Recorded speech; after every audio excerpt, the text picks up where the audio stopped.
Today's podcast is brought to you by Double Edge Builders, located in Springfield, Tennessee, and serving all of Middle Tennessee. They are licensed, bonded, and insured, and ready to help you with any of your custom building or renovation needs.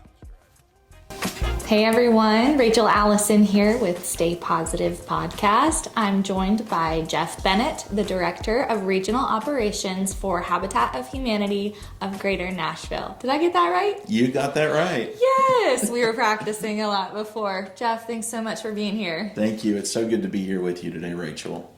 I would love to just take today to get as much information out there about Habitat for Humanity. So do you want to start by telling us about the organization, what you do? Absolutely. So the Habitat for Humanity organization has been around since the 1970s. And it started in Americus, Georgia, which I didn't really know that there was a place called Americus, Georgia until I worked with Habitat. Beautiful area there, right outside of Plains. President Jimmy Carter, lives in Plains. And it basically started on this farm, this community farm called Koinonia Farms, and the premise that we haven't really deviated from over the years is the community coming together to help the community.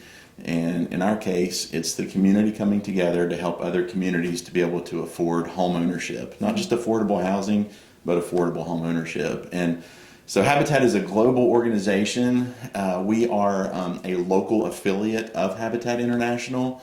I work for the Habitat for Humanity of Greater Nashville affiliate, and so we're our own 501c3, and as long as we work within the parameters of Habitat International, we're able to have some flexibility to serve our local communities in the way that best meets their needs. I love that. So tell me, what does that look like, providing home ownership? Yeah, when you mention Habitat for Humanity, a lot of people are like, I want one of those free houses.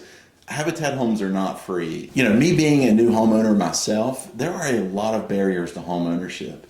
You have the down payment, which is upwards to 20% of the market value of the home and what you're paying for it, and then just the high interest rates. And so whenever you look at all that combined, there are so many obstacles that stand in the way of our local neighbors and friends and family members who just cannot afford to go the traditional route. And so that's where Habitat steps in.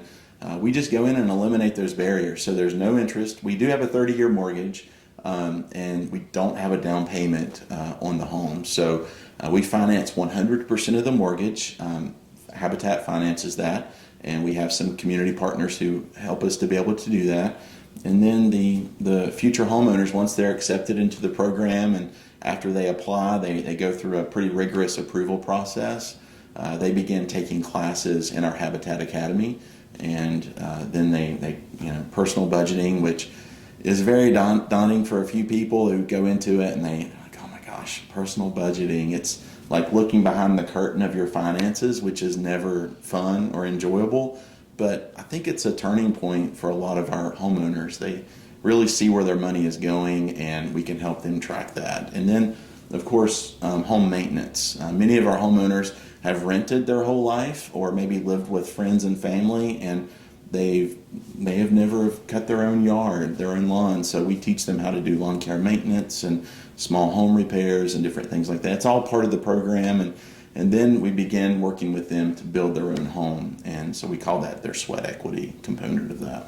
That is so cool. Sounds like y'all have really thought of everything. Yeah, it's, over the years, it's been a lot of trial and error, and we've taken the things that have worked really well and continue to do that, and then we've modified and pivoted and just looked at the things that haven't that gone very well, and we've revised that to make it in the best interest of our homeowners to make them successful for the long term.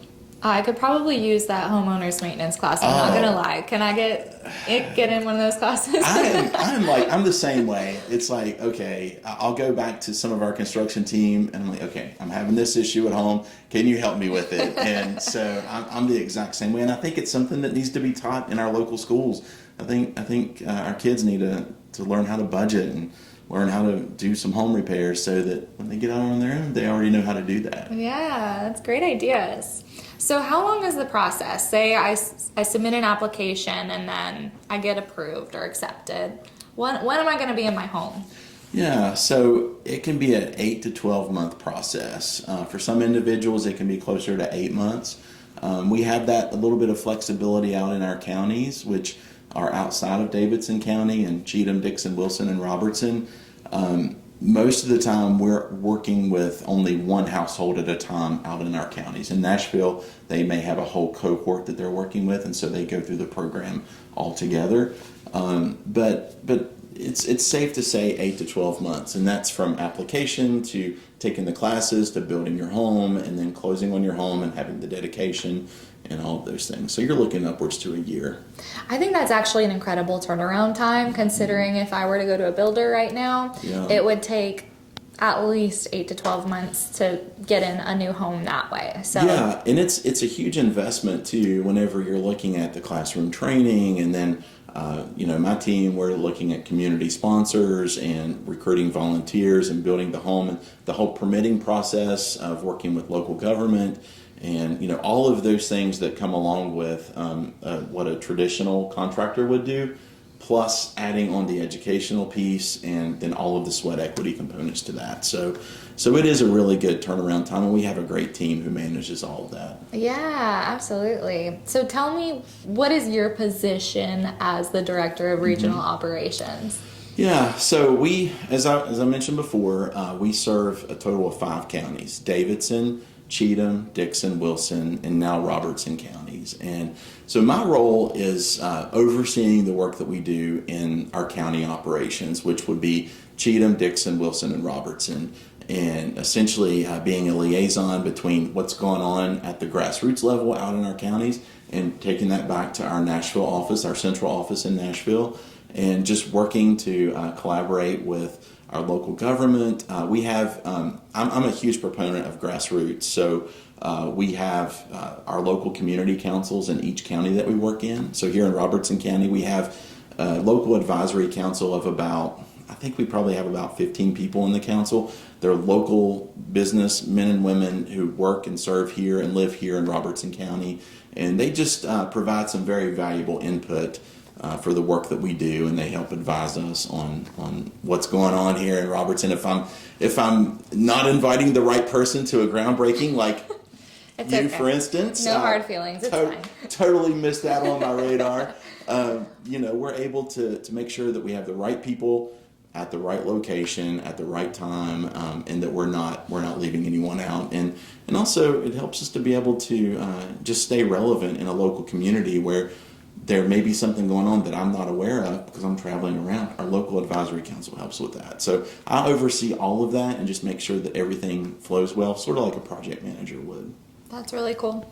So speaking of groundbreakings, you just had one recently that was very exciting. Tell us about it. It was so exciting. So we recently purchased a lot on Batts Boulevard in Springfield, and it's the Isaiah 117 house is there, and the property that we purchased is right next door to that. So, like, you walk on that property and you just get goosebumps because of what's going on at Isaiah 117, and then what's going to be going on with Habitat for Humanity. And we had about 30 to 40 community members come out, and we had a groundbreaking, and it was just such a great time just to kick off our spring build, which will start the end of February. And we'll be building our next home here in Robertson County and on that lot in the spring. That is so exciting. So how can people get involved with this project or with anything else? Absolutely. They can reach out directly to me. My email is jbennett@habitatnashville.org.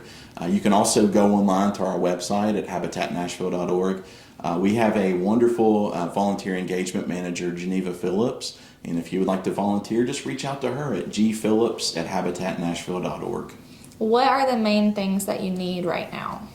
So right now, being a faith-based organization, prayer is a huge thing that we just really love it when people pray for our organization and the Habitat ministry. But just also just for individuals to be advocates for affordable home ownership. You hear the word affordable housing quite a bit, and just be an advocate for your neighbors and reaching out and just loving on your community. And I think that after we build this home and we have a dedication ceremony, a lot more people are going to be aware of what we do and how we're going to be working moving forward. I sure hope so. Is there anything else that you'd like to add before we go today? Yeah, I just want to thank you for inviting me to be here today. It's been a pleasure, and if there's other opportunities in the future, I'll be sure to have you on the RSVP list. He really took it to heart that he forgot to invite me, and it's really endearing. Yeah. Well, thank you. Well, Jeff, it's been great to have you on here, and I'm so excited to see Habitat for Humanity of Greater Nashville just really thrive in our area, and I hope we can get some more volunteers and more awareness of everything that you're doing. So we're looking forward to it. Thank you so much. Thanks for being here. Stay positive.